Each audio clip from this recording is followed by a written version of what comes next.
കൂട്ടബലാത്സംഗ ഗൂഢാലോചന കേസിൽ 8ാം പ്രതി ദിലീപിനെ കുറ്റവിമുക്തനാക്കിയതിനെതിരെ സർക്കാർ അപ്പീൽ നൽകും. വിധിന്യായം പരിശോധിച്ച ശേഷമായിരിക്കും ഹൈക്കോടതിയെ സമീപിക്കുക. സർക്കാർ അതിജീവിതയ്ക്കൊപ്പമാണെന്നായിരുന്നു നിയമമന്ത്രി പി രാജീവിന്റെ പ്രതികരണം. 8ാം പ്രതി ദിലീപിനെതിരെ ക്രിമിനൽ ഗൂഢാലോചന കുറ്റം തെളിയിക്കാൻ മതിയായ തെളിവുകളില്ലെന്നായിരുന്നു വിചാരണ കോടതിയുടെ നിരീക്ഷണം.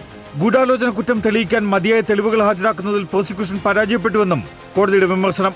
പിന്നാലെയാണ് 8ാം പ്രതി ദിലീപ് ഉൾപ്പെടെ 4 പ്രതികളെ വിചാരണ കോടതി കുറ്റവിമുക്തരാക്കിയത്.